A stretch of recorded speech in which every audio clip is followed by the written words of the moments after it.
Hey guys, it's Q&A time for February 4th, 2018. It is Sunday night. Um, Open Q&A today. I did another one. It was pretty popular. It looks like I actually had to cut it off pretty quick. So there's a bunch of questions. I haven't even read them. Only a couple of them, so I'm not really sure what I'm going to be reading. So hopefully I don't get caught off guard. All right. Let's see what we have. My 12-year-old daughter wants to start lifting. She is a string bean. She's 5 foot and about 85 pounds soaking wet with her shoes on.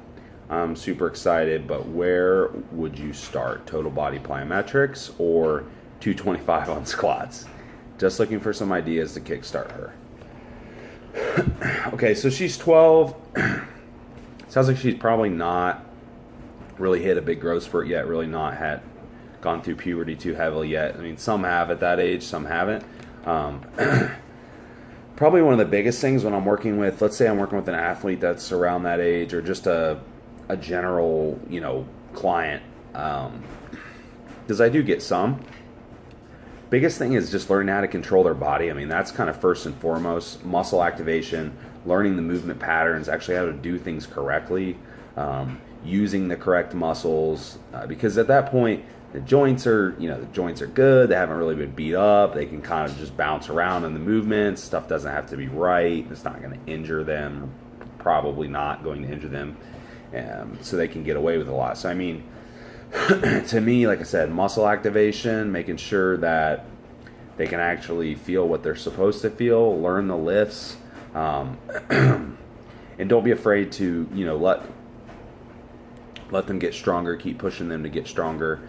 I really don't think at that age I would worry too much about doing any damage to their growth. I mean, as long as you're not forcing her to get ridiculously strong, it's okay if she slowly progresses on the lifts.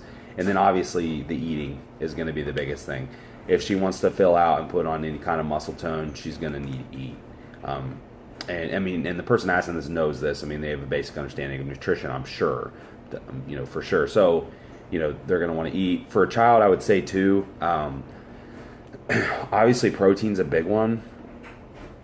I wouldn't go too crazy with it. Maybe one gram per pound of body weight, give or take. And obviously, it's not like you're necessarily going to be weighing all your 12-year-old's meals, but, you get the idea. You can eyeball it. Plenty of dietary fats for sure, just for development purposes, hormones, support all of that. So that's going to be probably the two biggest things, and then carbohydrates will be kind of secondary. Well, for her, I mean, she's going to need some, obviously, because she has a fast metabolism, it sounds like. So, yeah, like I said, master the lifts, master the movement patterns, get her learning how to feel her muscles contract and move correctly, work on the big lifts. That's what I would do. Also, this might sound silly, but look at structural imbalances in her.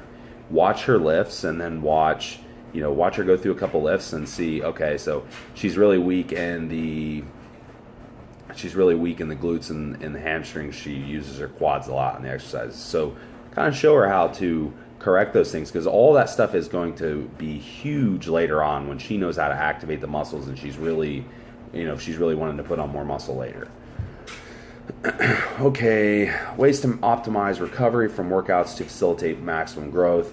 I'm assuming these are like asking about probably lifestyle things, maybe, or not necessarily. I mean, nutritionally, obviously, it's going to come down to sufficient protein intake.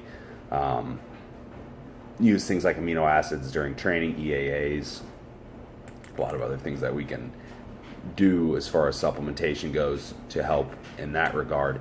But I mean, lifestyle stuff. Biggest thing I think is balancing. Well, not the biggest thing, but one of the things is probably balancing inflammation. Inflammation is definitely going to be important for growth in general. Acute inflammation, inflammation that's localized, probably in the areas that you're training, and not chronically. Not that you don't want that systemic inflammation hanging around all the time. So doing things like Epsom salt baths, ice baths, hot cold showers, I mean, all kinds of goofy hippie stuff, as I call it, that you can do that will help. Massage, that's another one. So with the massage, really, it's it may be, and some people say, oh, it's it's helping open up the fascia tissue, it's helping with growth that way. But really what I'm looking at probably is more so the blood flow. So increased blood flow, good circulation, getting the nutrients to the tissue. That's really where I'm seeing the benefit as far as, a lot of the growth goes. So I would say controlling inflammation enough but not too much, and then plenty of blood flow to the tissue. So any kind of therapies that will do that. And then also, I would say this is related. It's not exactly, it's kind of a subtopic, but I would say that also taking care of your nervous system, I mean, that's going to be a big one. It's going to allow you to train the way you need to train. So not too much sympathetic nervous system activation, doing the parasympathetic, making sure that you do some things for relaxation, you get your sleep. Anytime you can squeeze in a nap, even if it's super short, I mean, anything like that helps. Any of the meditation, soft belly breathing, anything like that. All that stuff can help with parasympathetic nervous system. And that's going to help with growth for sure, because you're going to be able to train harder and to stretch out training phases longer before you need to deload or back off or recover. Okay, let's see. Eating and training around illness. This is a hard one. It kind of depends on what the illness is. Of course, I mean, that's going to be a big factor. I would say if we're talking about something like a cold, congestion, things like that, you can normally train around it, see how you feel. Once you start getting into something flu-like, where it's very achy, you're very weak, maybe shaky, fever, things like that, a lot of nausea, then that's where it gets dicey. Just because, obviously your session's probably not going to be that good anyhow, in all reality. And really, you're probably going to make it worse by probably down-regulating your immune system even more, kind of beating up your body more. So I would say in that case, probably not. But of course, anything that you can do to get back to 100% as quick as possible. Food-wise, I always tell people, if it's a situation, I always encourage people to try to get their meals in when they're sick. I mean, I know when it's flu-like stuff, it can be very tough, but bland food, stuff that's not too stimulating, that's not going to make you kind of gag. It's like, oh, this has way too much flavor.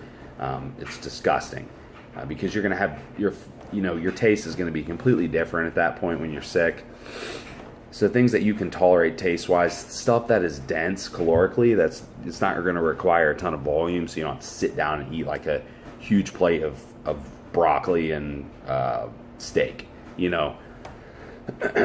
might not be realistic at that time. You might want something like whey protein and almond butter and some little bit of fiber powder, something like a protein fat based meal mixed into a pudding. It's like that much, hardly anything. You can mix it up with just a little bit of water, like a paste, real small. You can get that down. You can get it down in 5 spoonfuls. And you can obviously add carbohydrates in there too, however you needed to do it to, fit your needs. How I would have someone approach it would be a little bit different, just depending on, are they in a growth phase, are they in a fat loss phase, what's going on. If they're really going to be able to get their meals in, then, should I have them do lower macros, higher macros, what should I have them do? That will really depend. But like I said, foods that aren't too stimulating, calorically dense foods, supplementing protein, supplementing amino acids, like beef liver tablets, stuff like that, amino acid tablets. Anything you can do to get that stuff in that's not going to make you nauseous and make you sick, that's probably going to be your best bet. And then I mentioned the training too. Flu-like, achy, fevery, really feeling sick and weak, probably skip it. Congestion, cold type stuff, probably get away with training. Okay, how about genetic S&Ps, which are valuable? Are they valuable for bodybuilding purposes? I'm not sure if that's what the question's meant to be. But S&Ps are SNPs. That's what they That's how you say it, SNPs. It's a type of, so S&P testing is basically, this type of genetic DNA testing is what we're doing. I don't know if many people have seen a lot of the, there are quite a few. There are quite a few DNA type tests that are popping up. 23andMe was probably one of the big innovators. They have the ancestry thing, then they also have the health side of it. There are a bunch of other ones popping up. There are ones that are centered around primarily fitness. You know, they're touted as, you know, genetic testing for fitness to figure out food intolerances, how you should eat, how you should train. These tests are supposed to tell you that. Now, I will say that upon just viewing a lot of these, some of it seems very gimmicky. Now, that's not to say that it doesn't have any validity, but some of it does seem very gimmicky.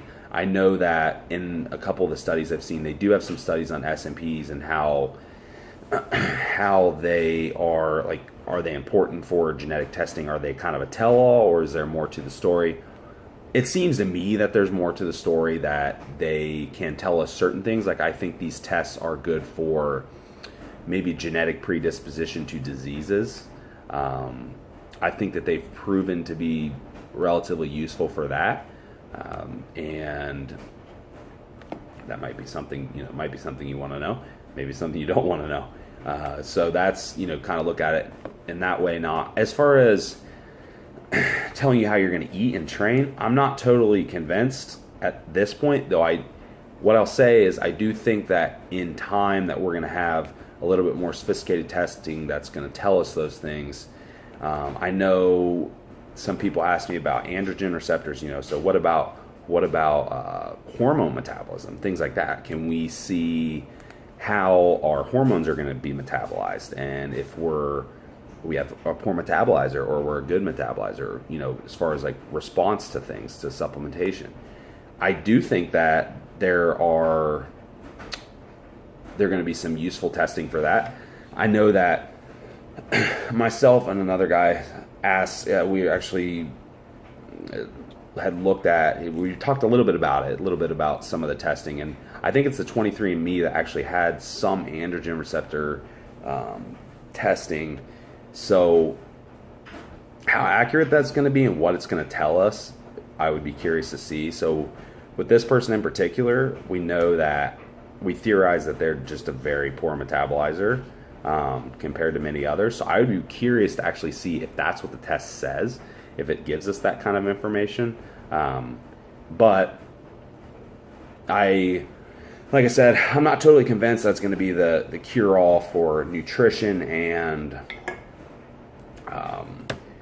fitness type of application, I should say. So I don't know that it's going to be completely applicable to that. I know a lot of the scientists, a couple of the articles I've read, they're not convinced either. They don't think it's super useful. Maybe that's just because it's new. I like to try new stuff. I think that that's cool. I think that I'll probably do some kind of genetic testing in the near future. I'm just kind of waiting to see some more things pop up and see a little bit more practical application and testing of these things to see how accurate they are before I spend the money, basically. Okay.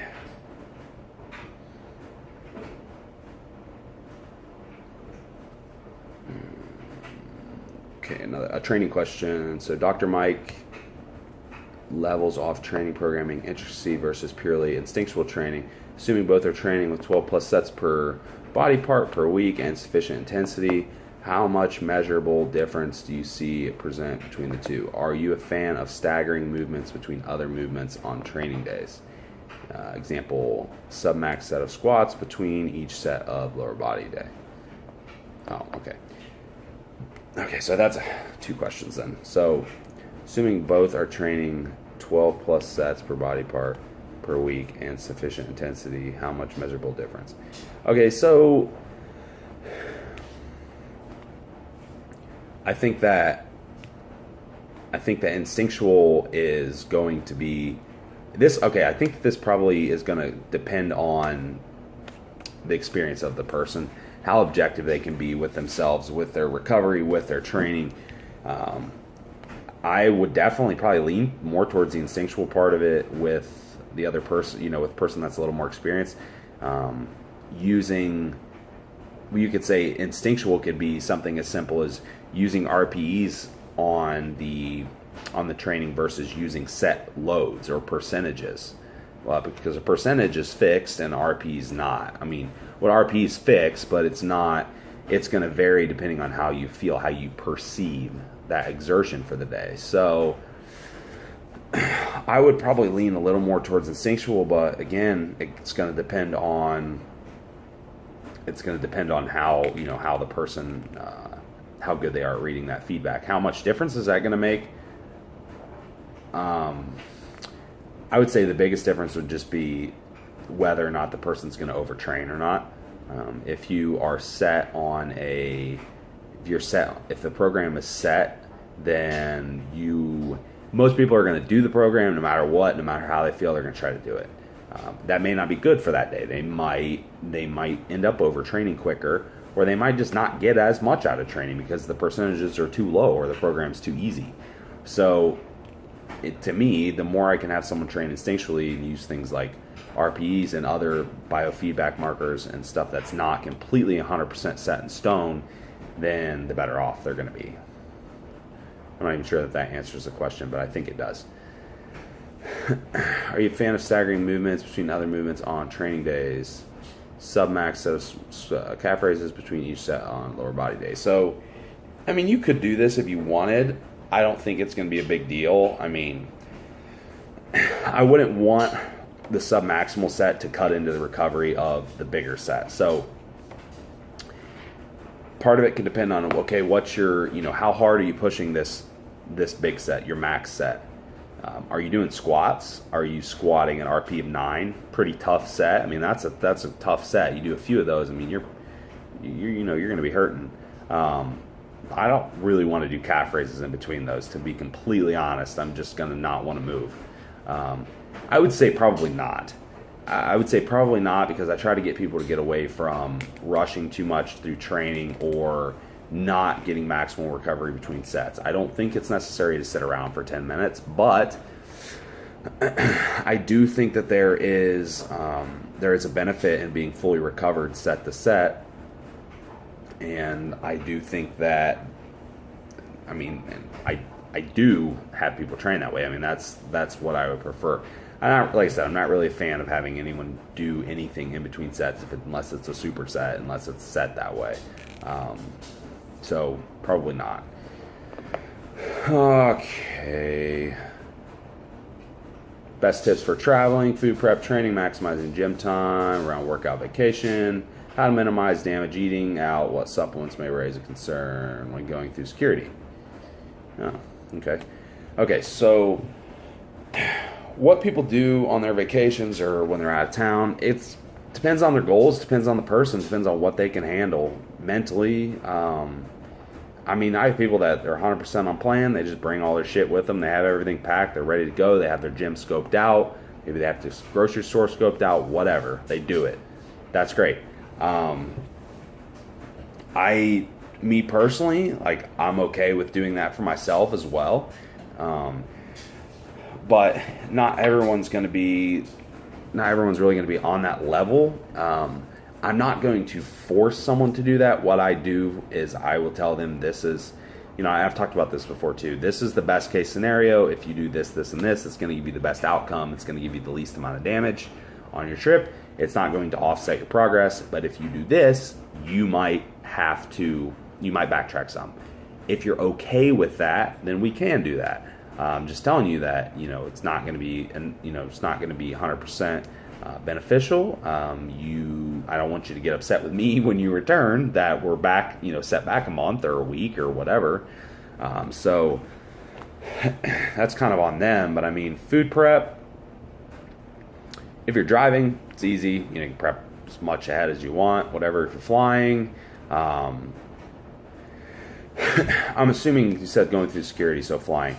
Flying, if it's more than a few days, what I would like to do is I probably put all my food for day one, at least the meals I need for the flight and a few hours before, a few hours after, in my carry-on. I take those with me, probably in my lap bag. Just, get them in there packed tight. That way they're not leaking or anything like that. In my book bag or whatever.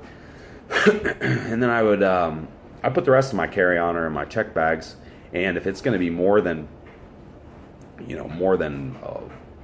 4, 5, 6 days a week, 2 weeks, something like that, that's a little bit longer, then I would probably just do the same. But the rest of the meals I would scope out a grocery store and prep them while I'm there. Because I'm not going to take, I'm not going to take 35 meals or whatever, 50 meals or whatever I have to take, because there's not going to be room for it. It's going to cost too much. You're going to have like 3 check bags. So, yeah. I probably wouldn't do it that way, but depends on length. Supplement-wise, I always just do a little tackle box organizer type thing. It's pretty easy. Just pack, 3, 4, 5, 6, 7, 8, whatever days ahead. Take it with you. I've actually never had anything stopped in the supplement type trays. The stuff that normally gets stopped is actually powders. Not even so much powders, just certain powders. They really like creatine. It resembles something. I'm not sure what. Maybe an explosive or something. I don't know. They don't like it. They're not going to kick you out for it. They're going to test it. They're going to swab it or whatever. But so I had a scale with some creatine on it. They did not like that. But they let me take it after they figured out what it was.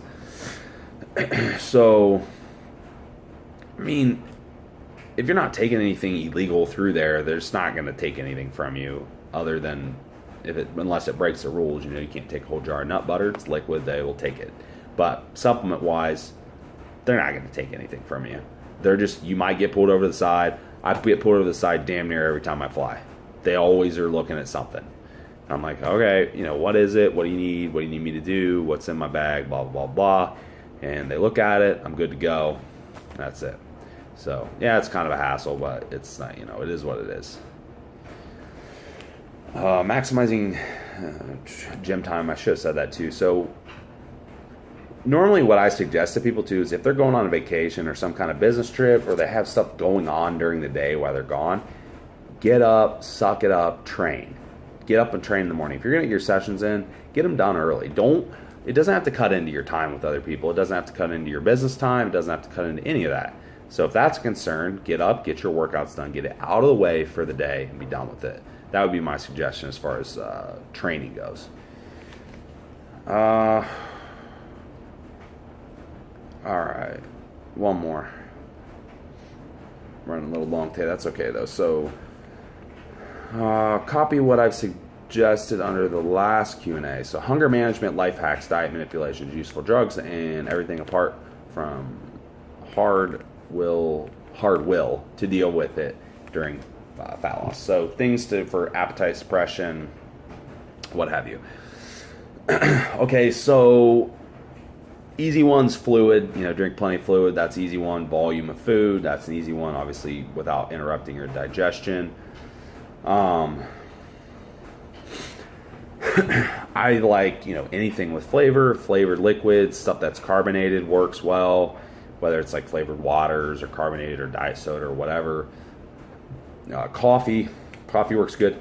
Both decaf and regular. You don't have to sit there and pound caffeine all day long. Caffeine does have some appetite suppression, but coffee actually contains a compound in it that is shown as an appetite suppressant. So, and that's for both decaf and regular. So I'll tend to do the decaf. Also, I'll make like iced coffee type stuff, instant decaf, or whatever decaf I need, in a shaker cup with ice and stevia or some kind of sweetener, maybe a little bit of the flavored 0-cal syrup. Good to go. It's good. It blunts appetite, fills you up. Good to go. Other stuff you can do, like I said, the diet sodas work. They work well, typically. If you're getting into some more extreme hunger during the day and stuff, you might have to go a little harder. Nicotine works good. This is something you obviously don't want to use a ton of it. It doesn't require much. 1 to 2 milligrams per go, plenty. Usually the gum is what I have people go with, or I go with myself. I'll take normally either like 2 to 4 milligram pieces, and I'll bite it in half, put it in my mouth with a regular piece of Orbit gum or anything else, or just get the mint flavored so it doesn't taste bad. Chew it till it tingles, put it in your lip, let it soak in, absorb, chew it till it tingles. Amazing cognitive effects too. I mean, that stuff makes you focus like nothing else. It's crazy. It's nothing else over the counter. I mean, I'm sure there are probably other drugs out there that work really well, but that's not really what we're going after here. So, yeah, I would say that would probably be a little more extreme example. 1 to 2 milligrams, up to maybe twice a day. It works really well. Actually has some fat loss properties as well, so it's kind of a win-win there. Those are really the main things. Sleep. Also, I would say habits. Learn to detach yourself from situations that might be bingy, that you might notice those binging urges. Detach yourself from situations. Quickly change the subject. Scott Abel has some good stuff on this. He has a book about breaking away from binge eating. Even if you're not a binge eater, it has some good techniques in there that you can use. He has something called the color method. I really liked the color method. I thought it was cool. It's, I need to actually brush up on it a little bit because I can't remember all of it, but it's something along the lines of, when you have that behavior coming on, that you can distract yourself with counting objects in the room. How many things in the room are blue? Count them all. How many things in the other room are, gray? Count them all. It's like you slowly taking your steps away, and you'll do better at controlling the behavior that way. So, might be something to look up. The book's like 30 ways to break away from binge eating, or 33 ways, or something along those lines. So, those are some things I would do as far as lifestyle, habits, supplementation, all that good stuff. So that is pretty much it. That is all the questions. So thank you guys. About 27 minutes today too, so that was a good one. We'll see you guys next week.